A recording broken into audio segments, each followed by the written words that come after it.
इन दिनों रूस और यूक्रेन के बीच महायुद्ध चल रहा है, जिसमें भारत देश के हजारों स्टूडेंट यूक्रेन में फंसे हुए हैं, जिसमें नीमच जिले की एक लुबांसी भी फंसी हुई थी, जो सही सलामत नीमच पहुंची है।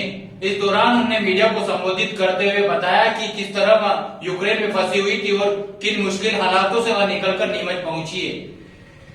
रूस और यूक्रेन के बीच इन दिनों महायुद्ध चल रहा है।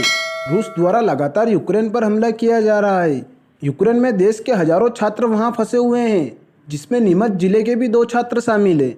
इनमें से यूक्रेन में फंसी नीमच की बेटी रुमांशी सुरक्षित नीमच अपनों के बीच पहुंच गई है। लुबांसी यूक्रेन में बीते 2 वर्षों से यूक्रेन में रहकर MBBS की पढ़ाई कर रही थी। युद्ध के कारण बिगड़े यूक्रेन के हालातों को देखते हुए रुमांशी ने वापस नीमच आने का मन बनाया और यूक्रेन से पैदल ही निकल गई और करीब 25 किलोमीटर पैदल चलकर पोलैंड, उसके बाद बुधवार को सुरक्षित भारत पहुंची और आज नीमच भी पहुंच गई है। लुबांशी ने बताया कि वह यूक्रेन में मेडिकल कॉलेज की 2 ईयर की पढ़ाई कर रही थी। इस दौरान युद्ध को देखते हुए वहां से निकलना ही उचित समझा। इस दौरान वहां पोलैंड बॉर्डर तक 25 किलोमीटर पैदल चलना पड़ा। वहीं बॉर्डर पर 2 दिन भी गुजारने पड़े। रुमांशी ने बताया कि वीज़ा को लेकर वहां परेशानी का सामना करना पड़ा है। 2 दिन के बाद वीज़ा की कार्रवाई पूरी हुई। उसके बाद भारत सरकार की मदद से विमान में सवार होकर पोलैंड के रास्ते से भारत पहुंची है। वहीं लुबांशी ने के घर पहुंचने पर उनकी मां का चेहरा खिल उठा और बेटी की सुरक्षित नीमच पहुंचने पर आंखें झलक उठी।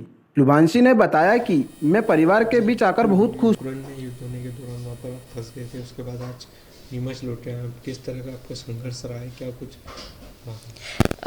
जी वही, हम लोग घर आके बहुत खुश है और इंडियन गवर्नमेंट को बहुत थैंकफुली हम लोग करना चाहते हैं, क्योंकि वो हमें यहाँ तक लाई। पोलैंड से हमें जो इंडियन एम्बेसी ने हमें चीज़ें प्रोवाइड की, उसके लिए भी बहुत थैंकफुल है। और उससे पहले जो हमने बॉर्डर पे जो प्रॉब्लम्स देखी वो बहुत ही गंदी थी। हमें वही सब चलना पड़ा, 20 से 25 किलोमीटर जो हमें चलना पड़ा वो। और उसके अलावा हमें खाने को नहीं मिला, सोने को नहीं मिला 3 दिन तक। तो यही सब का बहुत हमें दिक्कत हुआ था।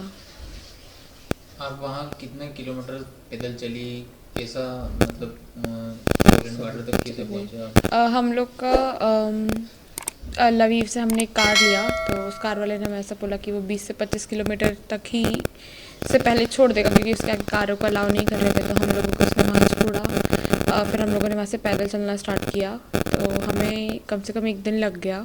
फिर हम एक शहनी चेक पॉइंट पहुँचे। चेक पॉइंट पे हमें कम से कम 6 घंटे लगे, क्योंकि वहाँ के सिटीजन्स जो यूक्रेनियन सिटीजन्स हैं उनको जाने का पहला प्रिविलेज मिल रहा था, तो वो लोग गए। फिर हम लोग ने जैसे तैसे बॉर्डर क्रॉस किया। उसके बाद 5 किलोमीटर पे हमारा बॉर्डर था चेक पॉइंट से, तो हमने चेक पॉइंट से चलना वापस स्टार्ट किया। फिर हमें पता चला कि बॉर्डर पे लाइन्स बहुत लंबी है, तो हमें वहाँ पे 1 दिन और लगा। फिर हमने जैसे तैसे बॉर्डर क्रॉस किया। रात में नहीं कर पा रहे थे क्योंकि बॉर्डर्स के गेट बंद थे, तो हमने बॉर्डर फिर मॉर्निंग में क्रॉस किया। फिर हमारा वीज़ा आया, तो वीज़ा में वही हमें बहुत, वहाँ पे भी कम से कम 2 दिन लगे, क्योंकि बहुत लंबी लाइन थी। और यूक्रेनियंस को वही पहले जाने को कर दिया था उन्होंने, कि उनके सिटीजन्स हैं तो उनको पहले जाने को अलाउ किया। फिर हम लोगों ने वीज़ा करवाने के बाद पोलैंड में पहुँचे। पोलैंड में हमें इंडियन एम्बेसी अपनी बस लेके वहाँ पे खड़ी हुई थी। उन्होंने हमें वहाँ से लिया। फिर जिस सिटी में उनका शेल्टर था वहाँ पे हमें लेके गए। वहाँ पे हमें फूड और वाटर प्रोवाइड किया, मेडिकल केयर और ये सब फ्री में हमें सब मिला वहाँ पे। और वहाँ से फिर हमारा 2 दिन बाद फ़्लाइट हुआ दिल्ली तक में, और फिर हम लोग दिल्ली पहुँचे। कितने दिन बाद आपका संपर्क हुआ भारतीय दूतावास से वहाँ? हम लोग का जैसे ही पोलैंड का क्रॉस कर दिया था, उसके बाद हम लोग का बात होने लग गया था वहाँ की पोलैंड की इंडियन एम्बेसी से। तो उन लोग ने हमें सब बताया कि हाँ, वो लोग कुछ कर नहीं सकते लवीव में, क्योंकि यूक्रेन के साइड में, क्योंकि वहाँ की जो ऑफिशियल्स थे सब बिज़ी थे, क्योंकि वॉर का सब सिचुएशन था, तो कोई कांटेक्ट नहीं कर पा रहा था हमसे। जिस प्रकार आप सरकार द्वारा आपकी मदद की गई उससे संतुष्ट है, मतलब किस प्रकार आपके सहयोग रहा सर? जी हम लोग का बहुत ही, हमें वहाँ से एक तो फ्री एयरपोर्ट से हमें फ्री में आने को मिला, जो कि बहुत ही अच्छी बात है। और फिर वहाँ से हमें एयरपोर्ट पे हमारी स्टेट गवर्नमेंट मिली, जो हमें स्टे के लिए उन्होंने हमारे लिए जो स्टे के लिए हमें होटल्स प्रोवाइड किया, वो भी बहुत अच्छा था।